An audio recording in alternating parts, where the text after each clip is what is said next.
Everyone, welcome to the Bolt City podcast. Man, we're laughing before the show even starts. But look, there's no Josh Palais today. Again, Josh is still on vacation. So Mario Heron's here, of course. And then look who's back. It's Fernando Ramirez. Fernando, Thank you, great guys. to have you. Man, we haven't had you on in a while, man. So it's great to have you here with us and talk Charger football. Man, a lot of things have happened, Fernando, since the last time we talked to you. Of course, the draft and then the schedule came out. But I want to start with this schedule because the Chargers are one of the few teams. Only 4 teams get 6 primetime games, and the Chargers are one of them. As Mari and I were talking just in the last show, this is a sign to basically the football world that the Chargers are a team to see and they're entertaining. Nothing worse than being bad and boring. This team is far from that. What do you expect from this Charger team in 2023 when you look at the schedule? Do you like it? Well, thank you guys for having me on. Josh, you suck. You're on vacation, so we're gonna have a party here without you. No, I'm kidding, man. I hope you're having fun out there. But yeah, no, definitely thank you guys for having me back. And you know that's why, like, and I've been telling folks this, like, that just drives up the price of Justin Herbert even more. Like, hey, 6 primetime games. I mean, I know the Chargers have never been a boring team. I've never sat there at a game and been like, wow, this is boring or anything. Like, they always keep it entertaining. It's always, you're going to get some kind of entertainment, whether it's they blow a lead or they come back from a deficit or something's going to happen. So that's why the Chargers have 6 primetime games. Justin Herbert is must see. The Chargers add Quentin Johnson in the draft. They added some other pieces to it too, as well. But I mean, obviously you have Keenan Allen, Mike Williams. You have all these guys that definitely stand out. So, but yeah, no, it's a good schedule. The only thing that I'm not happy with is, man, Kansas City against the Chargers at the end of the season. Really, like, I wrote about this. The hope in a perfect world is that last game is for the AFC West. It is Chargers. It is the Chiefs. It's on Sunday Night Football. The winner wins the AFC West. But in all reality, we all know it's going to be Kansas City sitting there, guys, and the Chargers probably fighting for a playoff spot. But yeah, no, I thought it was a really good schedule. The beginning is actually not as tough. The ending, man, that ending is kind of brutal. I'm happy you brought up the Week 18 thing, 'cause I saw that in a way of, I think it's an automatic win because Chiefs are going to be resting guys. We're going to get like the 3rd string QB coming out there for the Chiefs. Like, this could be an automatic Chargers win. And boy, we already know right now that we're probably going to need that win to get in the playoffs. But I mean, you want to see Mahomes against Herbert. Yeah. Like, want, like, last year. That's why I thought if they beat Jacksonville and they go into they get Kansas City in the playoffs, like, this is your first Herbert against Mahomes in the playoffs. That game could have been electric, especially if Mike Williams would have played in general. Like, it would have been great to see a full squad of Chargers against a full squad of Chiefs just going at it. But you're right. Go ahead. My bad. Sorry. No, you're good. You're good. And if Herbert's able to get even with Mahomes, mano, that'd be amazing. All right. My biggest word, though, when I looked at the schedule, was in very early bye week. It was a week 5 bye week. It stresses me out to no degree. I mean, I'm getting my anxiety medicine right now, just even thinking about it. Does that worry you as much, the week 5 bye? And kind of what do you think about that? And do you wish it was later, or do you think they'll be able to figure out and send the right spot? I mean, in a sense, you're gonna have to figure it out and work with it anyway. But yeah, the Chargers as of late have had pretty, like, last year they had an early bye, and then this year, the last 2 or 3 years, which before they didn't have that. They used to have the week 10, week 11 bye, but then something would happen. They'd come back from it weird. So maybe the early bye might help them to kind of regroup a little bit and come back. But like you said, their schedule at the beginning is favorable. Obviously, they just need to play their style of brand of football, not get behind and all that. But no, I think the bye week is just they get. I mean, in a sense, if you really look at it, they kind of get a mini bye at the end when they play that Thursday night game against the Raiders. So in kind of a small reality, they do kind of get too many buys. But no, I don't think that should be.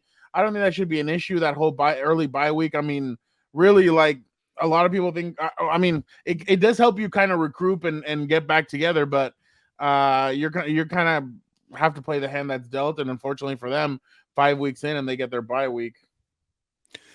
Looking at the schedule, a couple things stand out to me that I like. First of all, you can start off with week one. I'm really thankful that this game is in Los Angeles and not Miami, and not even because of the talent. It's the heat and the humidity that I think is such a shock to your system, especially if you're doing training camp in Southern California compared to back east. And it is extremely hot in Miami on September 10th.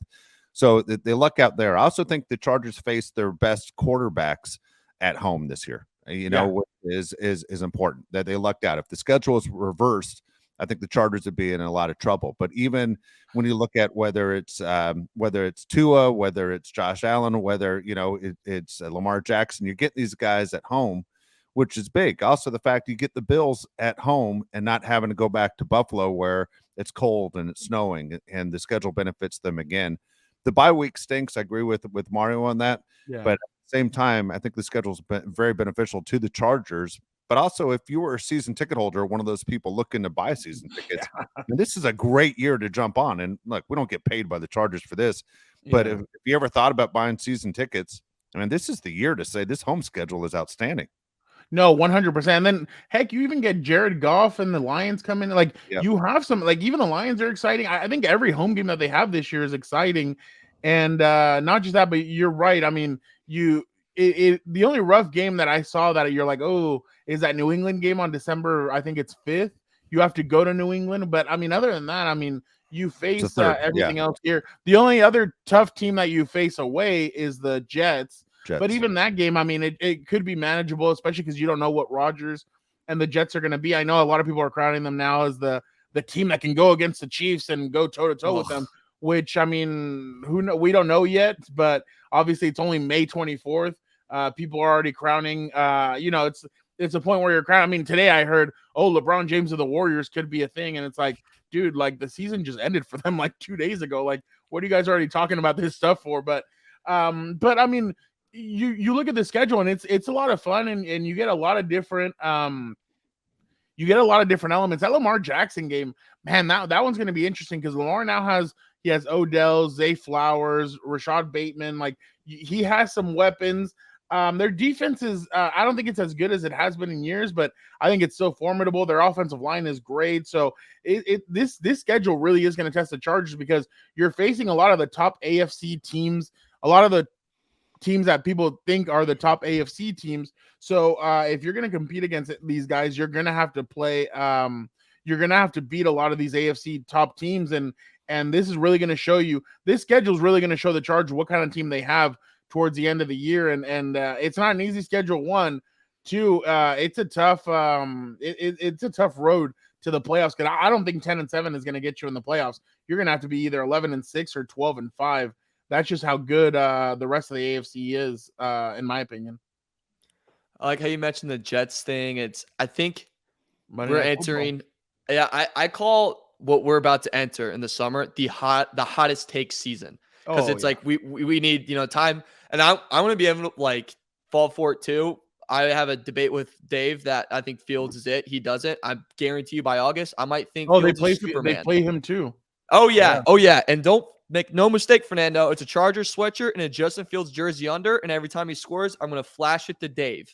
I'm gonna flash that every single time, and maybe something else. So you want to flash Dave? That's interesting. Yeah, multiple times. I hope I do it multiple times that day, over and over again. The other recent Charges, they did get him. Hey, Dave, they got him some weapons. That now there's no excuse. They got him some offensive line. No, I'm not saying that he's gonna be good or he's gonna be bad. I'm just saying there's no excuse now. They've gotten him some weapons. They got him an offensive line. Now let's see what now let's see if he's the real deal. Because to me, he looks more Walter Payton than he has. Quarterback wise, because he can take off and run and he's electric. No, I'm just being honest. Last he can year, run. A lot of those games, he was gaining 110 yards rushing, and it was kind of like, okay, dude, let's see the arm. And you saw flashes of the arm, but you saw more of the athleticism than you did the arm, in my opinion.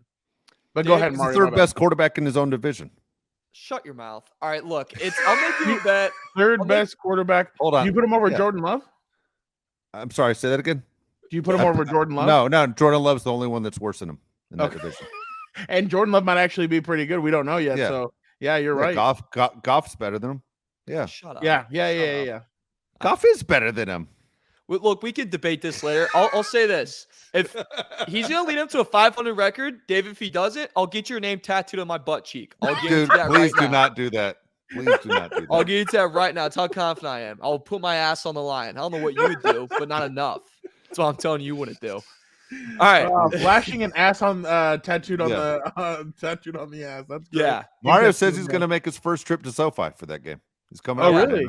Yes. Oh, look at that. That'll be interesting. Oh yeah. We'll get after it. Be a good time. Hopefully. So after the game, you would go get Dave's name tattooed on your ass right after the game in LA. Right after the game. Right after the game in LA, Wow, and it's Dave. Yeah. I'm probably gonna get a That's disease. such an honor, Dave. That's You would be with him for the rest of his place. life. Yeah, it would be. A part of you would be, yeah. Every time I wipe my butt, I'm thinking of you. I just wanted to say Dave was right. That's all I want. Yeah, you have to get All right. tattooed. Dave was right. Okay, that's fair. All right. All right. In Charger news, as you try to get back on track, obviously Ekeler's kind of, in a way, figured out his contract now. We got some incentives added. I think it's $1.75 million to kind of give him the pay that he wants for this upcoming year. Then he'll be a free agent.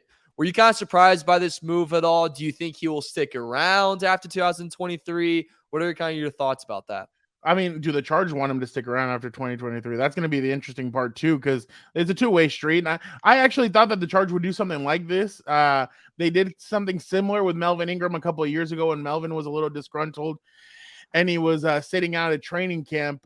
They were able to get him. They were able to get him situated. I thought Tom Telesco. I mean, if I know he has some faults, but one of his, I mean, he has some fault. Every GM has some faults, but one of his positives is he's able to kind of get this stuff done and get players to kind of come back. And that's what he did with Austin Ekeler.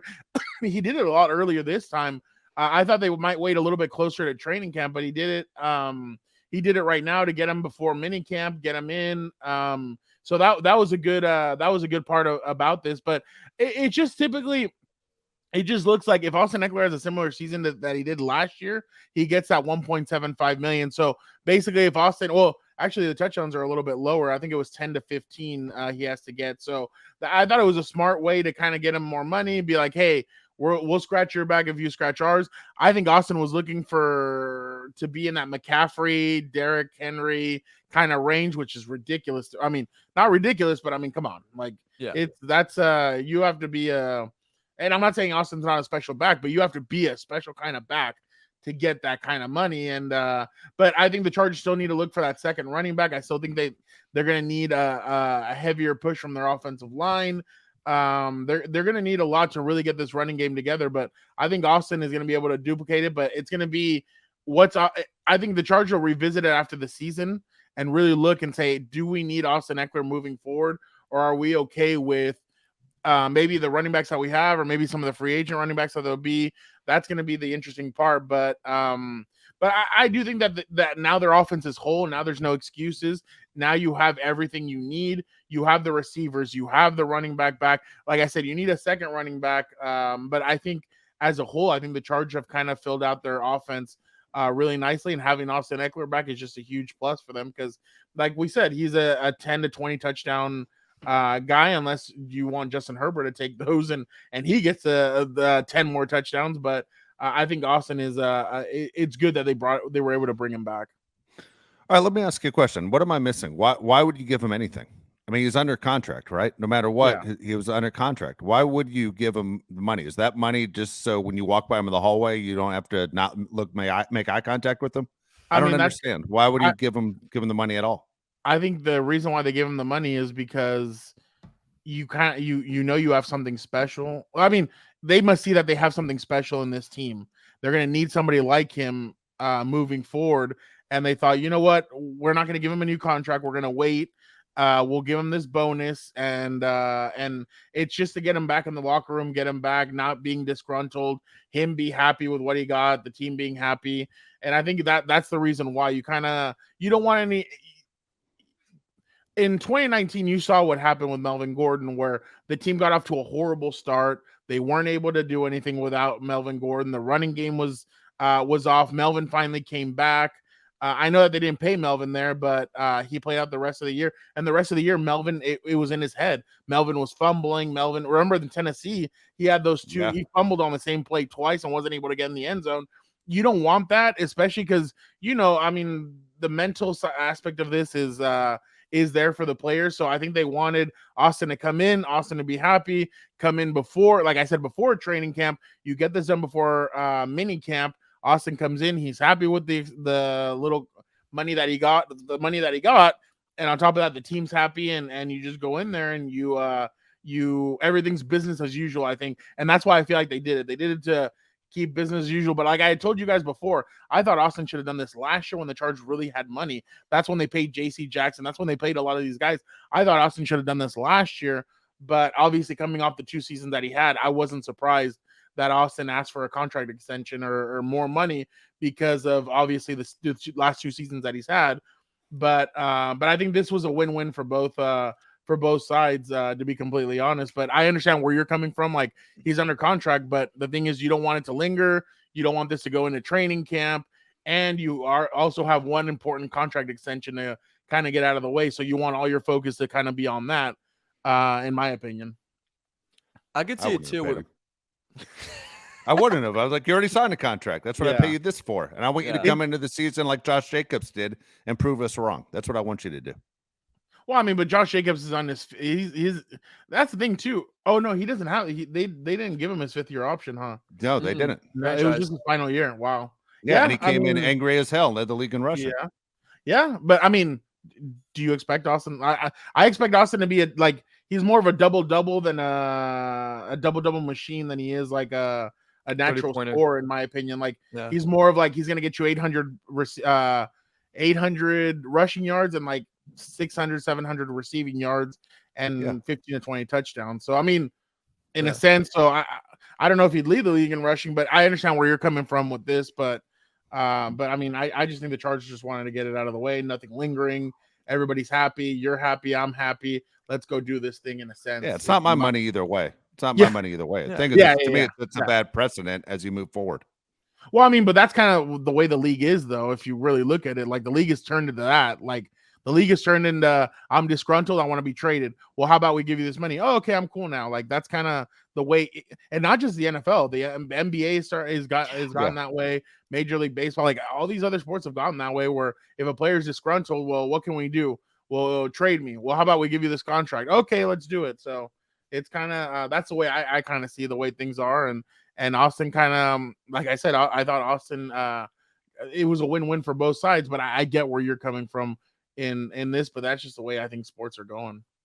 It's also too, I think, because like you said, it's very player driven now. I mean, NBA is crazy with it now. You sign a max contract, tomorrow you wake up in the morning and you want to be in New York instead. See, that's the crazy part. Kevin Durant and Kyrie Irving, after 1 year in Brooklyn together, we're already asking for trades. That's ridiculous. After you got you got huge contracts and you wanted out already.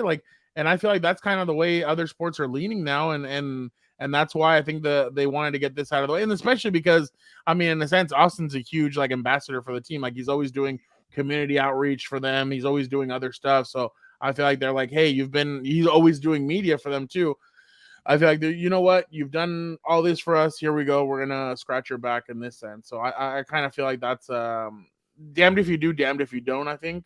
So they just decided to give him that bonus. And I feel like unless injury, if he stays healthy, he should hit those bonuses pretty easily, I think, especially with the way he's been playing. Yeah, anyway, I understand. I understand the business as far as the way they want to do things. It just seems, especially the way the Chargers are, it seems kind of unusual that you would even go that route. We know the Chargers aren't the team. I mean, the Chargers kind of fall in the category as the Cincinnati Bengals, where they throw around, nickels like manhole covers. No comment. Okay, yeah, that's true. I don't expect to say anything here. All right, here I'm gonna give you my prediction, Fernando. This is the one I threw at Mario. This is my mark this down too early prediction, and it will get a reaction out of you. It got a reaction to Mario. Here's my MVP. All right, for the 2023 season, not for the Chargers, but for the entire NFL. MVP, not a homer pick, but you're around this team more than anybody I know. I'm going Justin Herbert is my MVP. And I'm Justin Herbert's my MVP for a variety of reasons. One is if those guys can stay healthy, I think he has a tremendous amount of weapons. As you said, now Austin Ekeler is happy. But most importantly, I think Kellen Moore is trying to prove what he is. I think Kellen Moore, more than anybody, walks into that facility with a chip on his shoulder that the Dallas Cowboys kept the wrong coach. Oh, yeah. And not only that, he wants to be a head coach. And he wants to show that Dak Prescott wasn't that good.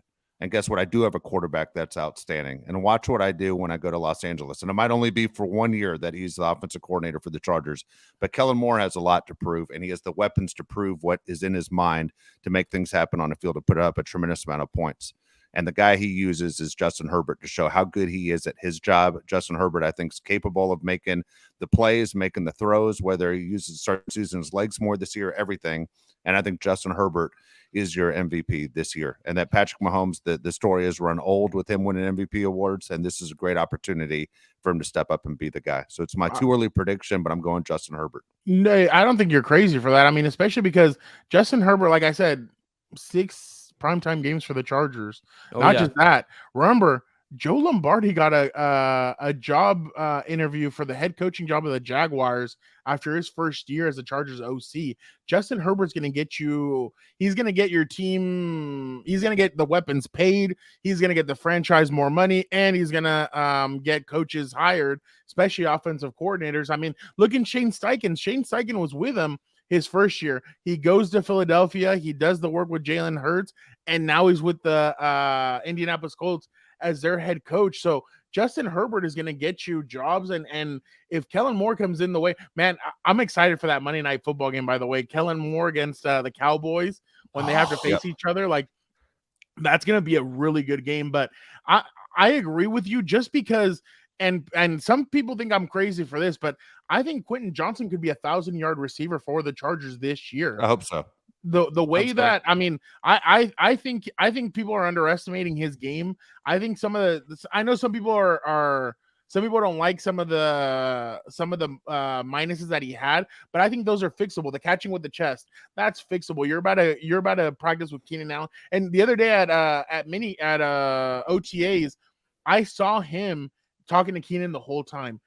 They come off the field talking to Keenan, Mike Williams wasn't there, but talking to Keenan. And I thought, okay, that's all. You're off to a good start. Some people had his route running.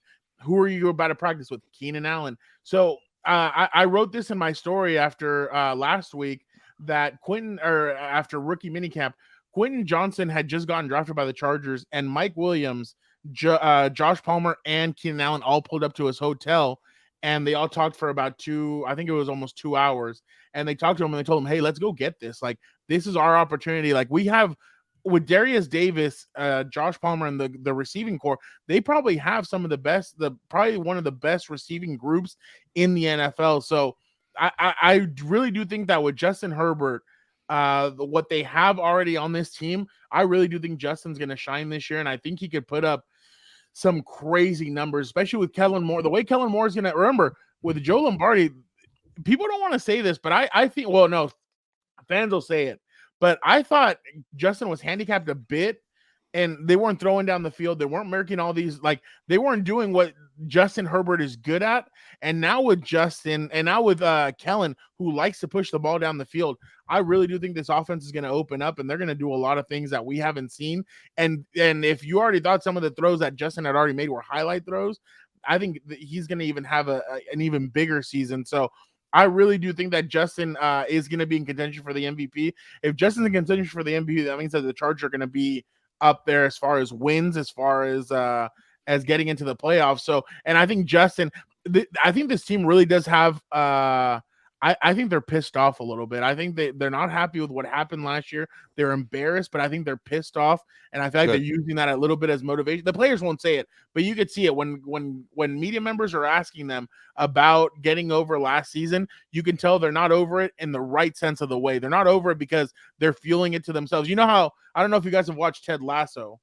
Oh, yeah. You know how they have the believe sign? If I was a Charger, I'd put a 27-0 sign on top of my locker room, and I'd be like, hey, hit this crap every time you go up because we're pissed off. We're going to go in here and we're going to prove ourselves. And I really do think that Justin's going to have a huge year. So, Dave, I'm with you. If I mean, right now, if I had to choose, I think he might be my MVP candidate as well, just because he is with Kellen Moore. I really do think that this offense is going to really shine, and I think they're going to put up some huge numbers on some teams. So I wouldn't be surprised if Justin was the MVP this year. And last year, Mahomes broke that that streak that no MVP had won a Super Bowl. I think it had been years since the MVP had ever won a Super Bowl again. So Mahomes was able to break that last year. So I do think that this team is going to be a little bit better. I think it's going to be better than what some people predict they're going to be. I think they're going to come out with some something to prove, especially because you are kind of teetering in what's going to what's the future of this team looking like. Tom Telesco, Brandon Staley. I think there is a little teetering there when it comes to job security in a sense, and I think they're going to need a big year for those guys to continue. Before you jump in, Dave, and we let you go, Fernando, I have a quick thing I have to mention, or if I don't, the comments are going to come at me. You mentioned receiving core. You mentioned all the studs we have. I got to ask you this. You left out Bandy. I just want to know why. Bandy's on a different team, I think. I know, but you could have mentioned him that, we did lose him, and it's like he's key.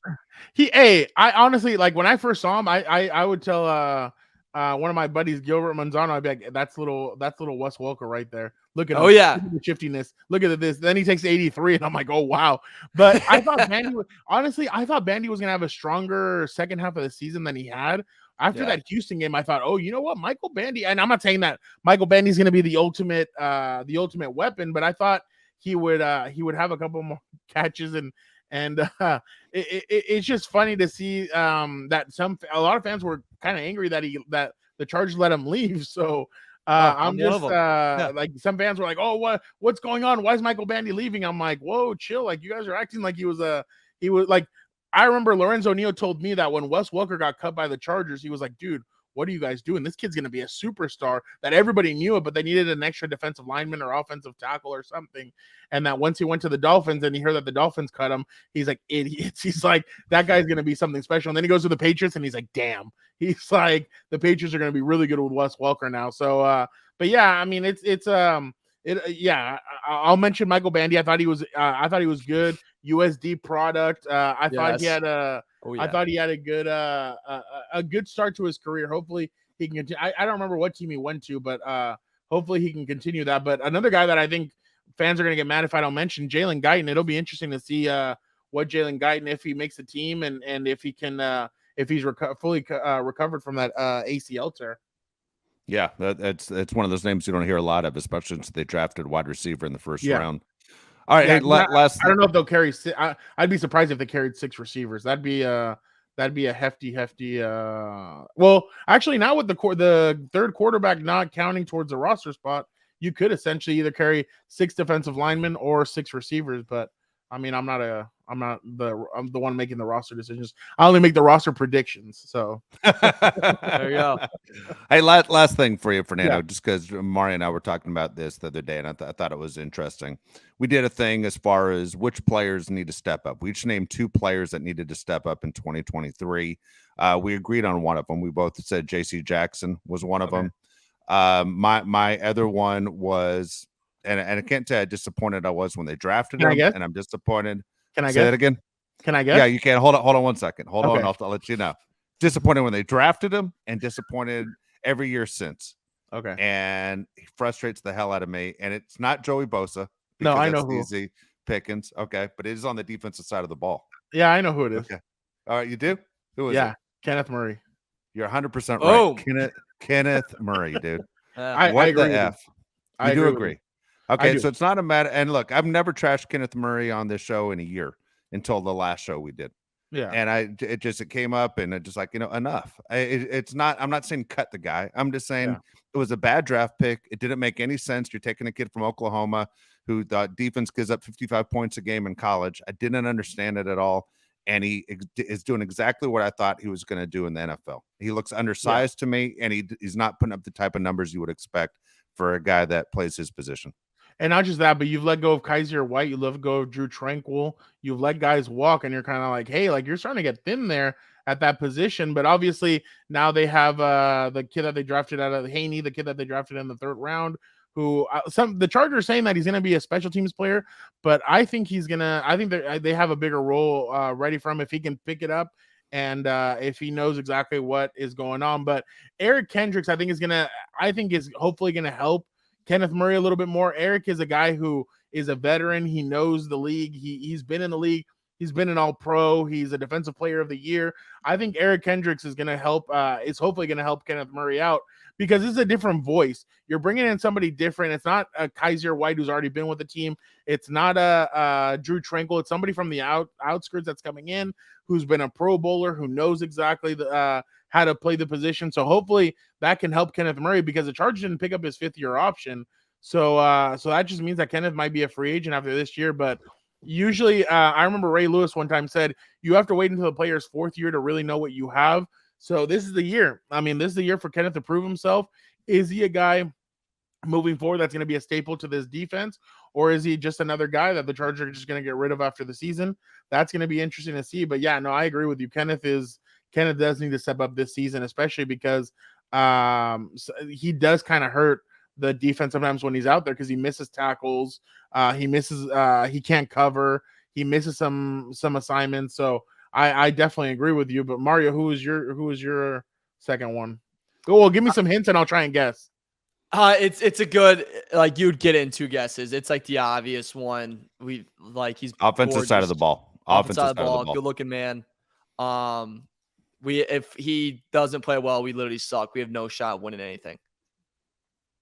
Oh my God. Is it? No, it's not Justin Herbert, is it? But it was literally Herbert. But here's my reason why. Yeah. Okay, wow. First off, yeah, I'm gonna sound like I'm a 17-year-old that's just trying to start a podcast.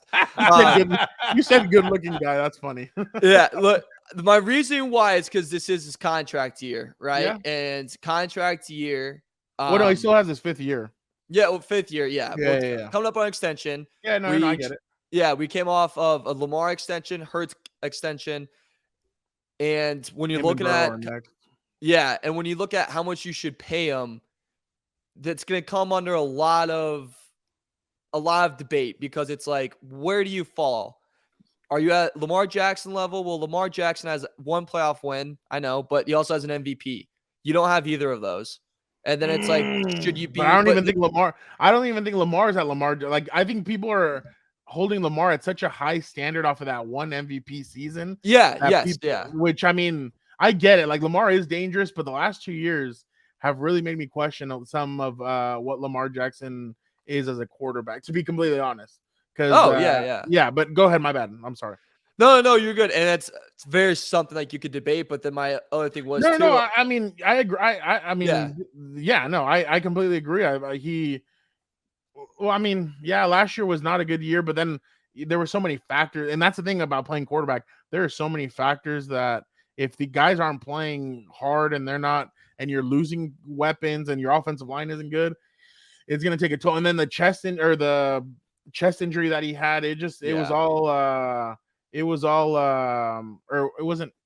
what was it? The one after the Kansas City Chiefs. I can't remember, honestly. It was a shoulder. Shoulder. I think it's shoulder. I think it's shoulder. Or was that the one after the Rams? I can't remember. But yeah, no, you guys know where I'm going with that. But but it's rough and I get where you're coming from with yours too. I understand why you're choosing him as well.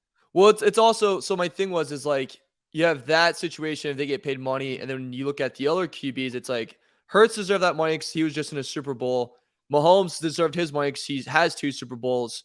Allen's made a couple playoff runs now. Has he done anything besides that? No, but still, that's more like these are all things that other QBs have that Herbert hasn't. So it's like, in order to prove that you are and deserve that money and you are what you are, that we all think you are, know that you are, you got to at least get a couple playoff wins. You got to make a run and got to have some trophy in the trophy case, you know? Yeah. No, I completely agree. Yeah, no. I feel you. I mean, those aren't bad. The JC Jackson one is, he, for the money that he got and everything. Yeah. And with the injury, but it sounds like everything's good with him. He's on pace to be back for training camp. So that's a positive for the Chargers. And hopefully he doesn't miss any time in training camp. He studied, he's up to speed on everything. Cause they're going to be counting on him, especially because without him, I mean, you kind of look at the cornerback room and you're kind of like, there's some questions. I mean, Asante is great. Michael Davis is a spotty one where you don't know where he's going to be at. Because one season he's good. The next season he's kind of up and down. And it's kind of like, okay, you need more consistency from Michael Davis. So, and this is his contract year as well. So, but yeah, no, I completely understand. Both of your guys is two players that need to step up for sure, and they're both from the same draft class. Wow, look at you guys. Look at us. You are Fernando, man, can't thank you enough. We kept you a lot longer than we normally do. No. We needed someone to pick up Josh's space around here, so we appreciate it. No, I appreciate you guys having me on. You guys always know that friend of the show. I'm always willing to come on, and I definitely appreciate you guys having me on. It feels like a once a month thing now. So, but I always appreciate when I get the text from Mario or from Josh asking me to jump on. I always love joking around with you guys and having fun. There we go. It'll be a good time, man, and maybe we'll all drive up together for that Bears Chargers game. Absolutely. Mario, you better get ready for that dude, I'll tell you what, there might be a point in the game where I don't remember it, but we're gonna have a good time. We'll have a good time. We'll have a good time. Thank you very much, man. Thank you guys. You got it. Again, that's Fernando Ramirez right there from the Sporting Tribune. Does a great job covering the Chargers. Fantastic at what he does, but also gives us insight. So, as much as we have our opinions and of what's going on with the Chargers and coming up in 2023, he's there every day. So he's close to that team, and it's great to bounce some things off. Either we're way off or either we're right on the money, but it's always great talking to Fernando. Appreciate his time. All right, Mario, we don't have a ton of time left in the show, but I do want to go over one of the things we teased in the last show, and we teased basically best and worst fan bases. Okay. Yes, sir. Okay. And I did a top 10 best and a top 10 worst. Did you do 10 or you do 5? Which way did you go? I did 5. I did 5, okay. My friend. Okay. I did 5. So, okay. So I'll tell you what, I'll do, I'll do my top 5 with you as well. Then we'll go for top 5 and top to bottom 5. You want to go first on your bottom 5? Bottom 5 for worst fan base, worst fans in the NFL. Okay, so worst fans in the NFL. Okay, so the top 5 is every sport, but the bottom 5 is only NFL. And I'm gonna be honest with you on this, though. Well, you're doing wait. You did every sport? Yeah, I did it. You said every sport, did you not? No, this is a goddamn football show. Why would I say every sport? Look, I'm honestly processing, man. I get every fourth word. It's like I don't know what's going on. I got the top 5. The bottom 5 is gonna be different than the top 5. All right, right now. All right. Well, here I tell you what. Let me do the top 5 NFL, and then you tell me if you agree, disagree, and then while I'm wasting time, put yours together. All right. So I'm gonna go first. I'm gonna go with my worst. The 5 worst fans in the NFL, and I mean by fan basis. Okay. Okay. Number 5, Tampa Bay Buccaneers. Really? They don't have a they don't have a quarterback. All those people in Tampa, they don't care. I'm telling you, it's one of those things. If Tom Brady's there, we're interested. Tom Brady's not there, they will not be interested this year. 4th fan base, Carolina Panthers. They're irrelevant. Nobody cares about the Panthers. Panthers have one of those fan bases that you could literally go to Carolina and you could wear a Charger shirt, a Bears shirt, a Jet shirt. No one's going to talk trash to you. Nothing's going to happen. They don't care. Houston Texans. The fan base is an absolute joke. Okay, big waste of time. They're almost irrelevant in their own state. Texans to me are ridiculous. They're talking about bringing Clowney back for what? Clowney wasn't a star, Yeah. So the Texans have been irrelevant for at least the last 40 years. Number 2, the Washington Commanders, complete joke. Yeah. And it's interesting because the Commanders, when they used to be called the Redskins, used to be the hottest ticket in town. Not when Daniel Snyder owned the team, but in the 80s. Oh yeah, you cannot get a ticket. Senators were trying to get tickets, could not get tickets at those games, and then they fell off. Daniel Snyder ruined that franchise to the point where they're talking about building a new stadium, something that's a little bit smaller. People don't go to the games. People don't care about the Commanders right now. Maybe that will turn around because at one time they did have a good fan base. Number 1, and maybe the worst sports city in all of the United States, it's the Atlanta Falcons. The Atlanta Falcons fan base is an absolute joke. I don't know what the hell goes on in Atlanta, but I've been watching Hawks games for years on TV, and it seems like that arena is 70% empty every time. They've lost 2 NHL teams. Even when the Braves make the playoffs, they don't sell out. The Falcons are an absolute joke. The city of Atlanta, as far as sports goes, absolute joke. Jeez, you kind of let the empty the clip there. Did I had 5 more underneath too? So Yeah, I got yeah. you. I know you do. Young man. So go ahead, give me your 5 worst. All right, 5 worst. So I agree with you. Number 5, Panthers. Okay. Who the hell cares? Yes. You know, it's like the Family Guy thing, right? Who the hell cares? Maybe I nailed it. Maybe I didn't.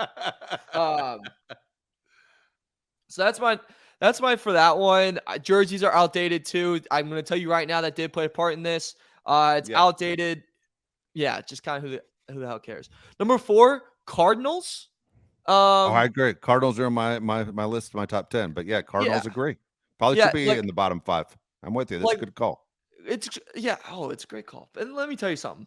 Scottsdale is like it's like I wanted to move out west, but don't want to go all the way out west to LA, so I'm choosing Scottsdale. And it's like it's such a nice city. It's too much nice stuff going on that you don't care about sports teams. You gotta choose. Scottsdale is about 40 minutes from Glendale where they actually play. Yeah. And it's way too nice over there. You have to wait.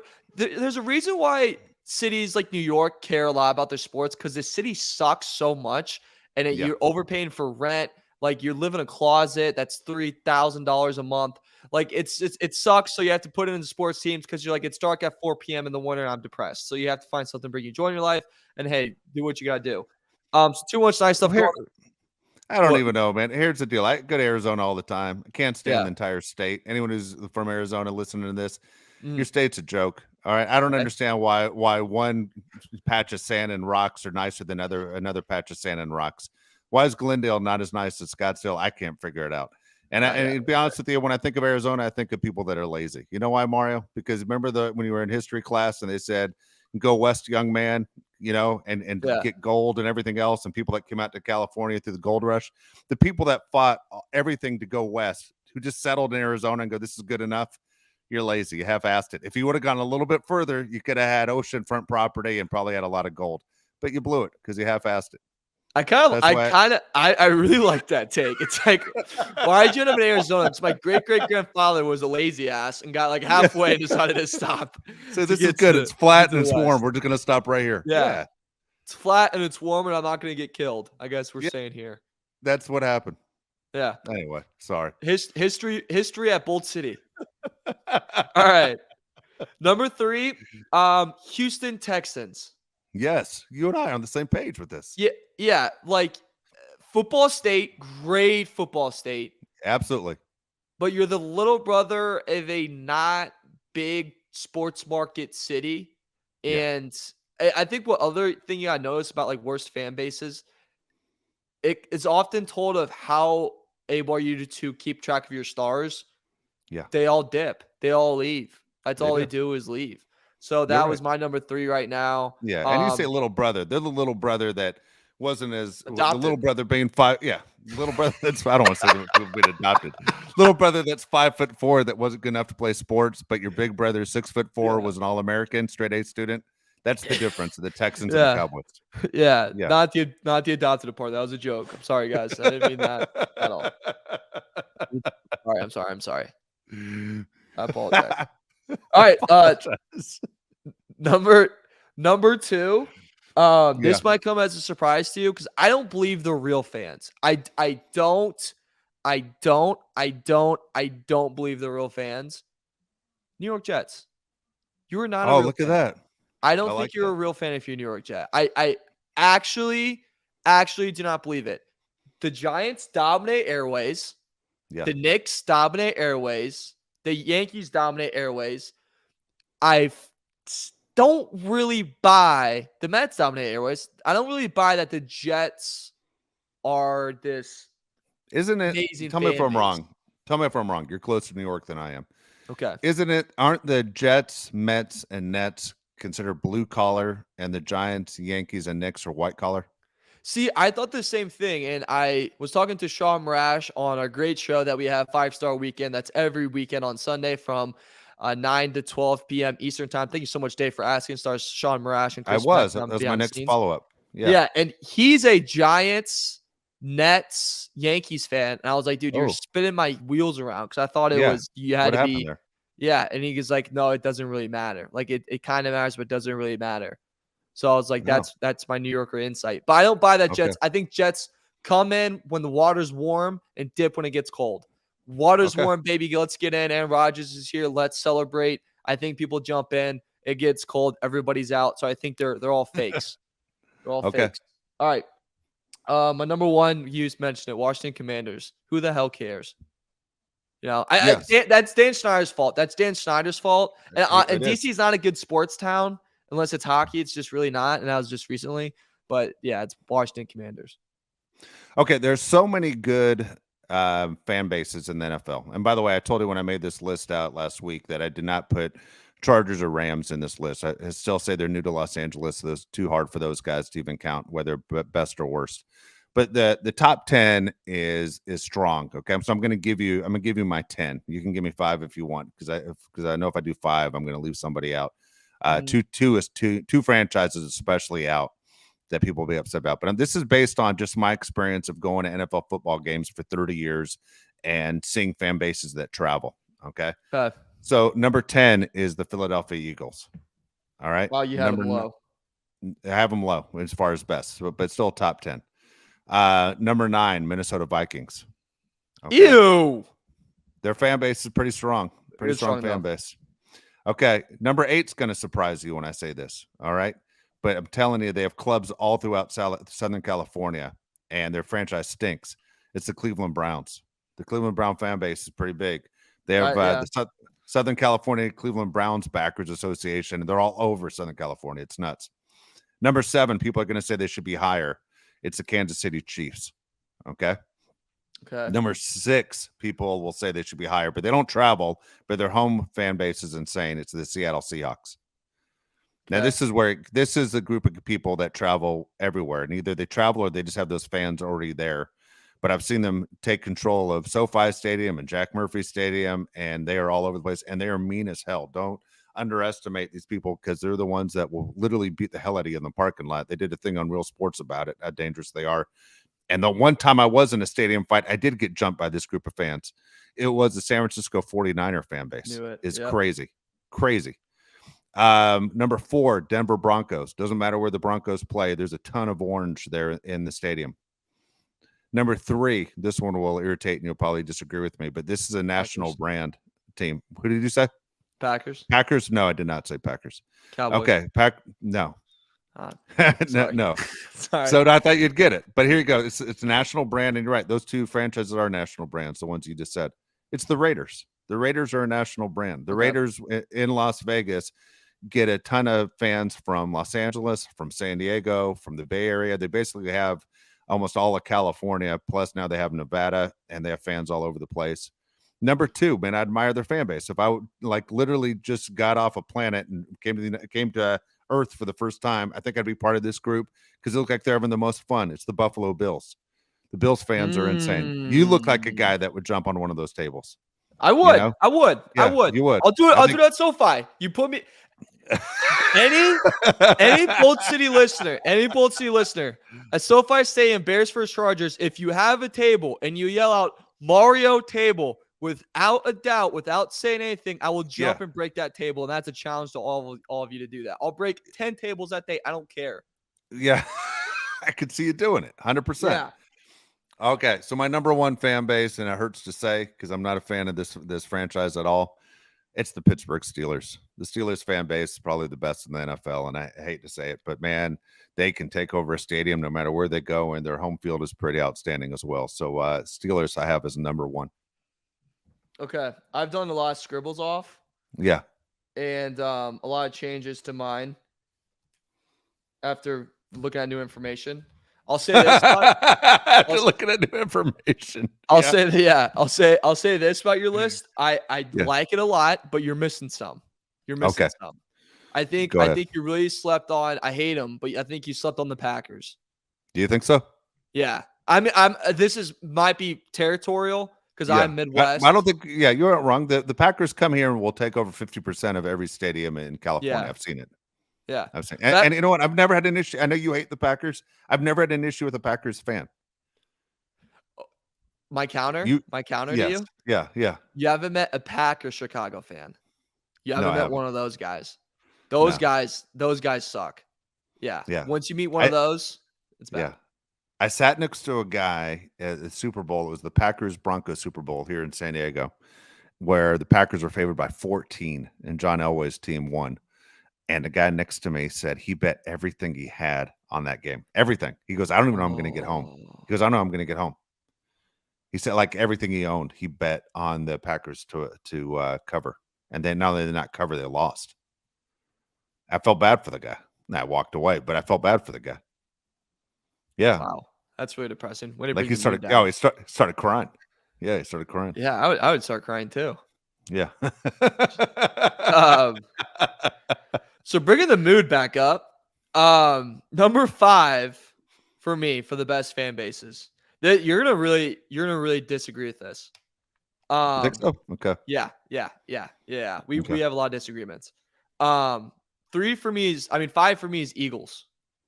Okay. Philly disagree. comes hard. Yeah, Philly comes hard. They play hard. I'm a little annoyed of them with their Sixers rhetoric.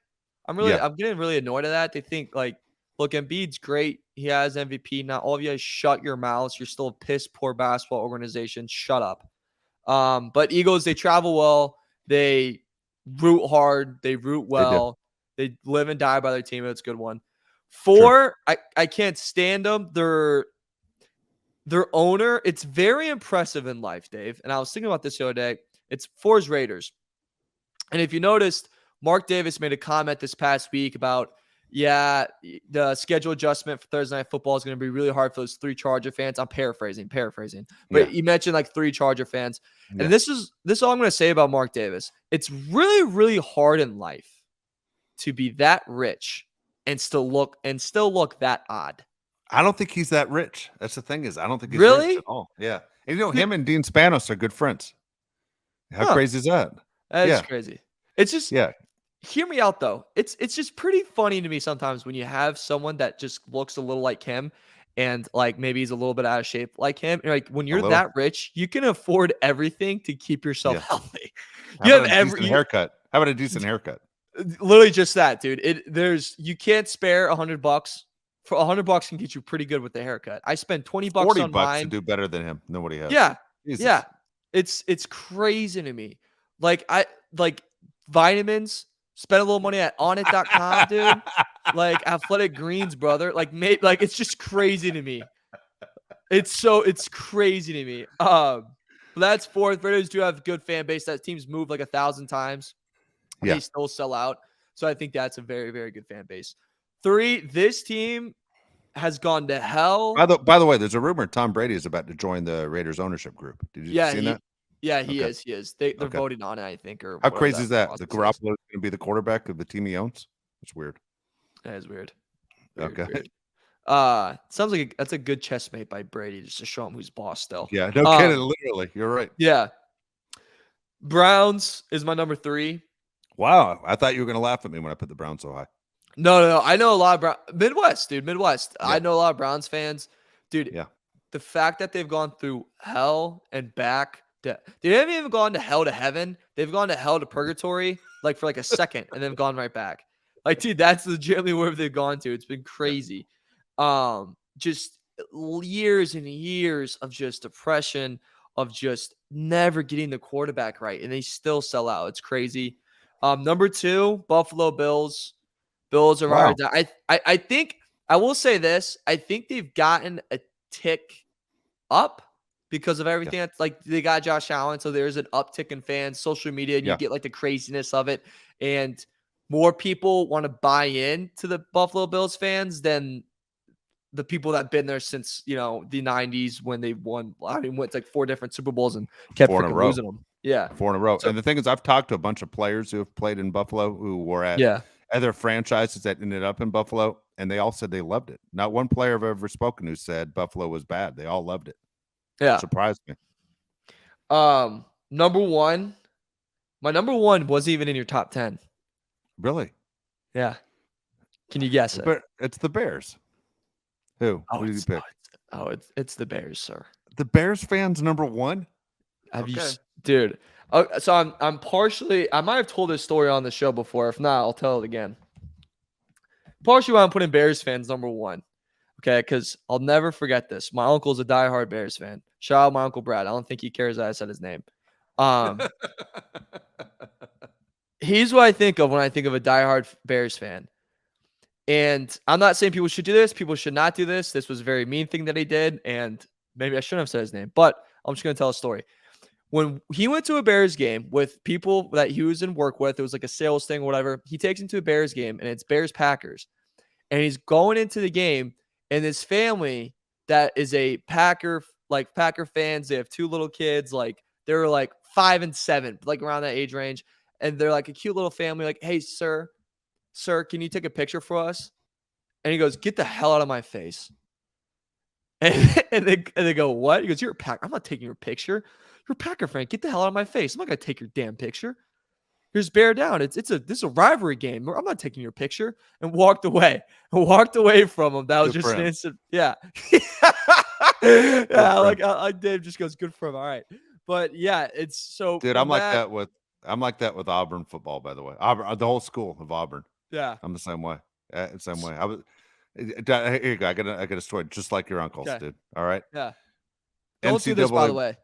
No. NCAA basketball tournament, dude. I'm paid. I'm working for a major network. I'm sitting front row, and that goddamn Auburn Tiger mascot comes around and he puts his arm around me. He has no idea I'm an Alabama fan, or my kid played at Alabama at the time. And I look up and I see that tiger touching me, and I say, "Get the F off me." And the tiger steps back, and I take his arm and I throw it back at him. I go, don't effing ever touch me again. And then the guy next to me is like, dude, calm down. There's a kid inside that costume. And I go, I don't see a kid. I see a stupid Auburn mascot that touched me. And I got to go wash this off. I was so irritated that the guy even touched me in that Auburn costume. He doesn't understand my hatred towards that school. It's bad. Like, the funny thing about that wasn't even football. That was basketball. It was basketball. But the guy, I mean, out of 17,000 people in the arena, the guy comes up, puts his arm around me. Get off me. Yeah. But I did cuss him out. I apologize. Yeah. Not at all. I'm just saying that because it sounds good. Touch me again, I'll see yourself in a different way. Have you ever seen the documentary Fear City on Netflix about the mob? No. I got to see it. I'm into it. There's a 5-minute scene. Anything mob, I'm in. Oh, I'm in. There's a 5-minute scene. It's this guy that was just a street guy, like a tough guy. Yeah. He steals the show. Dave, okay, he tells I'm writing this down right now. Yeah. Watch it. He steals the show by going, he's like, if you don't have money the first day, that's fine. He's like, give you a warning. He goes, second day, I break your kneecaps. He goes, third day, I'm gonna see you in a different way. And it's my favorite quote I've ever heard in my life of just, I'm gonna see you in a different way. It cracked me up. It's so funny. Like you just start laughing because I'm like, I'm in. I'm watching this. It's a hell of a line. I'm gonna see you in a different way. Yeah. I'm in. I'm watching it. All right. That was it. We went longer than we thought we were going to go. Can't thank Fernando Ramirez enough for joining us. We'll be back, though, in a couple of days. Josh will still be on vacation. I will give a little bit of a hint. There's major news Josh has when he comes back. We'll break that on the show, though. Ooh. Not from us. He'll have to break his own news. I'm not going to say it. But major news concerning Josh when he comes back on the Bolt City podcast. But again, for Mario Heron, it's always a good time. I'm Dave Palais. Thanks again for listening to the Bolt City podcast, courtesy of Odyssey. Also, you can watch and make comments on the show on YouTube as well. So we'll talk to you in a couple days, everybody.